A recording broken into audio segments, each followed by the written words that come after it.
Porque o mercado internacional, como você disse, tem cobrado cada vez mais práticas mais sustentáveis na hora de produzir. A gente sabe que boa parte do Brasil tem práticas sustentáveis, até por isso que a gente consegue essa penetração em outros países. Mas como acabar, tirar essa concepção, principalmente internacional, de que o agronegócio está muito atrelado ao desmatamento hoje no Brasil, que é o que mais se destaca, né, nessas discussões fora daqui? Perfeito. A questão do desmatamento é importante, porque primeiro, o setor do agronegócio, sério, ele é totalmente contrário ao desmatamento ilegal. Como vocês sabem, nós temos um Código Florestal. Esse Código Florestal ele distingue a questão do que é desmatamento legal daquele que é ilegal. Hoje, quando você pensa em termos de preservação ambiental dentro de propriedade rural, quando a gente pega as zonas da Amazônia, a gente está falando de cerca de 80% de preservação. Quando a gente pega no Centro-Oeste, Cerrado principalmente, a gente está falando de cerca de 35% que pode haver o desmatamento. E quando a gente pega nas outras regiões, são cerca de 40%, se não me engano. Então, a gente tem um Código Florestal que ele é muito rigoroso quando nós pensamos em termos internacionais, talvez um dos mais rigorosos do mundo. A questão do desmatamento ilegal são ações de comando e controle que o Estado precisa adotar para evitar que esse desmatamento ilegal, que não tem a ver com o setor do agronegócio sério, correto, acaba pregando na prática. Então, e você disse muito bem, hoje em dia os mercados internacionais eles estão trazendo medidas contrárias à importação de produtos que podem ser oriundos do desmatamento de maneira geral. Então, como que o Brasil garante essa rastreabilidade? São boas práticas que as empresas vêm adotando por meio desses projetos de sustentabilidade nas suas cadeias, mas que, de novo, precisam de financiamento. Só que aí entra um outro desafio muito importante dentro dessa agenda. Para que a gente consiga viabilizar esse financiamento, nós precisamos garantir que as nossas métricas, as nossas metodologias, as nossas práticas sejam realmente reconhecidas a nível internacional, para exatamente que o Brasil siga sendo competitivamente ativo, mas também que nossa balança comercial siga sendo favorecida pelo setor do agronegócio. Coisas que, quando nós pensamos num critério geopolítico, isso pode não acontecer, como não está acontecendo em conversas com o próprio bloco europeu, com os Estados Unidos, mas que na realidade, na visão da BAG, são muitas vezes medidas protecionistas disfarçadas de ambientais.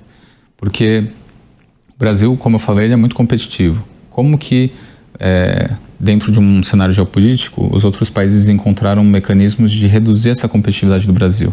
Exatamente não aceitando as métricas, as metodologias e as práticas brasileiras que são realmente sustentáveis, mas que na visão de países de clima temperado e que talvez tenham outros interesses comerciais, não fazem sentido, não são interessantes. Então, com base exatamente nessas medidas, nessas justificativas, eles acabam barrando esses produtos brasileiros, que na realidade são de fato sustentáveis. Então, eu acho que esse cenário como um todo mostra a complexidade que a gente vem lidando dentro da associação. É o que você acha que acontece, por exemplo, com os produtos franceses, essa pressão que existe dos produtores rurais lá do país, você acha que é mais protecionismo do que uma barreira realmente preocupada com a agenda ambiental? Eu imagino que em alguns setores sim, porque quando a gente pensa, obviamente, na própria questão do acordo Mercosul-União Europeia, que é um acordo que vem há muitos anos sendo discutido, a França é um dos principais países que são contrários à assinatura desse acordo por questões ambientais. E quando nós pegamos exatamente os produtos franceses com os nossos produtos, a nossa competitividade é muito maior do que dos produtores franceses. Então, de certa forma uma maneira de proteger o mercado francês, principalmente o setor produtivo, contra essas importações de produtos brasileiros que são mais baratos e que são, com certeza, mais sustentáveis. Agora, entender ou justificar que eles não são com base em métricas ou com base em justificativas que funcionam só para países de clima temperado, que são diferentes de países de clima tropical, não me parece ser uma justificativa muito razoável e muito equilibrada. Juliano, quais são os compromissos do agronegócio para a Agenda 2035? O Brasil tem, dentro das NDCs, aí, diminuir a emissão de gases do efeito estufa. Quais são as contribuições que o agronegócio tem para conseguir atingir essa meta? Porque vários setores terão que se empenhar para que o Brasil realmente consiga fazer isso, né? Exatamente, Patrícia. Eu acho que antes de responder sua pergunta, é importante fazer uma contextualização em relação ao que a COP se propõe e quais foram os compromissos assumidos pelo Brasil até 2035, que basicamente é a sua nova NDC. Então a COP ela visa basicamente criar mecanismos, instrumentos para que os países de maneira consensual consigam trazer ações práticas para a redução das emissões de gases de efeito estufa para evitar aquele aumento da temperatura até 2050. Então, grande parte dos países, ou grande parte das empresas também, setores privados, setor público, eles vêm assumindo compromissos até 2050, 2060, de net zero, ou seja, zerar suas emissões. O Brasil, obviamente, está dentro desse contexto e ao longo dos últimos anos ele vem apresentando NDCs, que são essas contribuições nacionalmente determinadas, que são as suas próprias metas, em busca do net zero até 2050.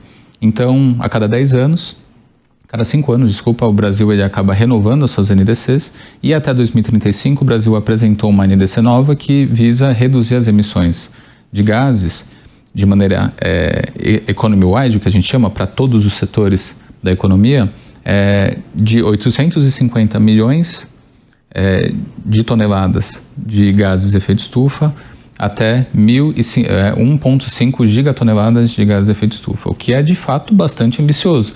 Se você for pensar que o Brasil, somando todos os setores, tem cerca de 2,2 gigatoneladas de emissão de carbono equivalente, principalmente. Então, como que o setor do agropecuária pode apoiar toda essa construção? É exatamente o que a gente traz no nosso documento. Ações, boas práticas, projetos verdes, agricultura regenerativa, conversão de pastagem degradada, integração agropecuária-floresta, plantio direto, biocombustíveis, bioinsumos.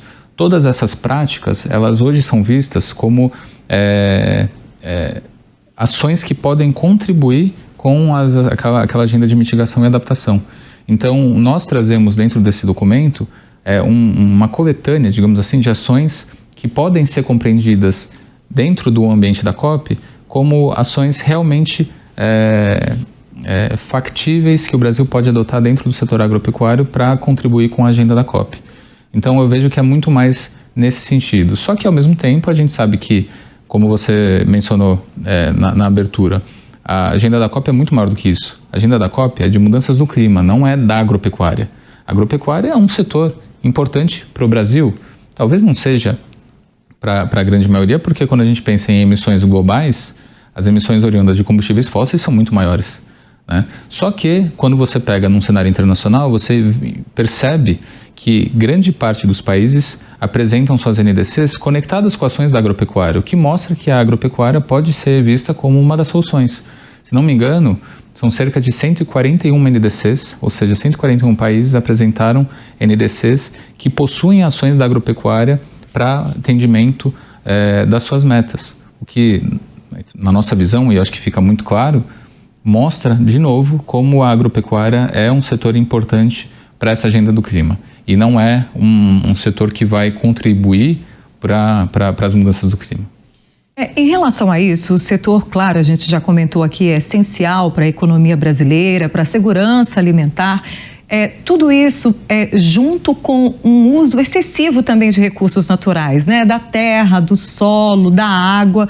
Que tipo de tecnologia hoje, que investimentos têm acontecido para a gente diminuir a quantidade de recursos naturais para ter uma produção mais eficiente e sustentável ao mesmo tempo? É uma ótima pergunta e eu vou talvez ser um pouco repetitivo, mas eu retomo aqui algumas questões como eu falei. Para você viabilizar uma grande eficiência na utilização dos recursos naturais, são aquelas agendas de adaptação. Então, por exemplo, a agenda de biotecnologia. Com o desenvolvimento de novas biotecnologias, que podem ser de fato usufruídas e implementadas no campo, você consegue reduzir a área de produção, ou seja, você vai reduzir muitas vezes o aumento do uso da terra.